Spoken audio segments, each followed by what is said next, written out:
जनाजे को देखते हैं जिसमें एक छोटी 8 साल की बच्ची जनाजे में पीछे पीछे चल रही थी। उसके बाप का जनाजा था, वो रोती हुई जा रही थी और क्या कह रही थी कि बाबा जान, आज हमारे घर पर कैसी बड़ी मुसीबत आ गई, आप हमको छोड़कर चले गए।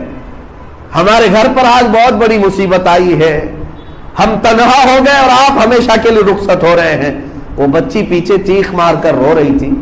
हजरत सुफियान सौरी ने उस बच्ची के सर पर हाथ रखा और कहा, बेटा तुम्हारे घर पर बड़ी मुसीबत नहीं आई, सबसे बड़ी मुसीबत जो इससे बड़ी हो नहीं सकती वो तुम्हारे बाप पर आई, वो मौत है।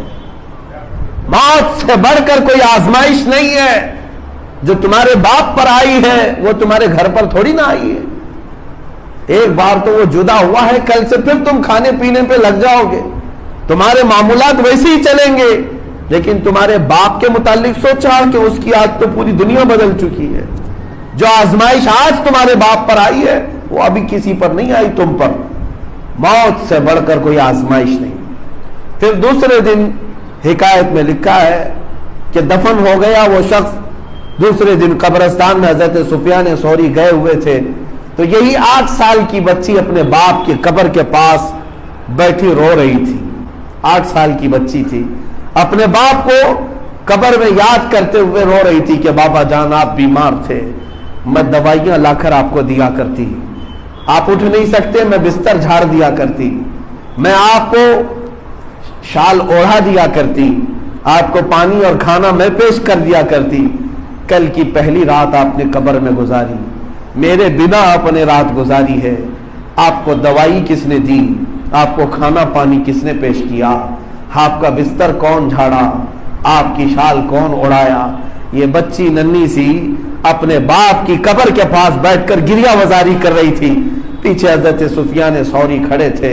हाय, और उस बच्ची को उठाया और कहा, बेटा अब अपने बाप से वो बातें मत पूछ जो कुछ तू दुनिया में करती थी, ये मत पूछ, बल्कि अपने बाप से ये पूछ कि बाबा जान जो हमने कफन पहना के भेजा था फरिश्तों ने उसको बाकी रखा है या छीन कर नंगा कर दिया है। ये पूछ अपने बाप से कि हमने तो तुम्हें सजा सवार करके भेजा था, बाबा जान तुम्हारा चेहरा कल जैसा था वैसी ही है या फूल कर फट चुका है।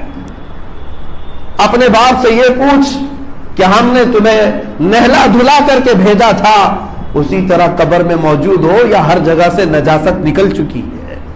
यह हालात है। हजरत सुफियान सौरी ये कहते कहते रो पड़े, इतना रोए कि उनकी दाढ़ी भीग गई और कहा, मौला इससे बड़ी आजमाइश कुछ नहीं है। इसीलिए हजरत उस्मान गनी रज़ी अल्लाह ताला अन्हु का हाल ये था कि मुसल्ला बिछाते और अगर कब्रों का कोई जिक्र करता तो इतना रोते थे कि उनका मुसल्ला भीग जाता। उनका गुलाम मुसल्ला निचोड़ करके सुखाया करता था। हजरत उस्मान गनी से पूछा गया, आप सिर्फ कब्रों के जिक्र पर इतना क्यों रो पड़ते हैं? हजरत उस्मान गनी कहते, तुम नहीं जानते, ये वो मंजिल है कि यहां से अगर निकल गया तो सारी मंजिलें आसान है, सारी मंजिलें आसान है, और अगर यहां फंस गया तो हर मंजिल इसके लिए मुश्किल से मुश्किल हो जाएगी।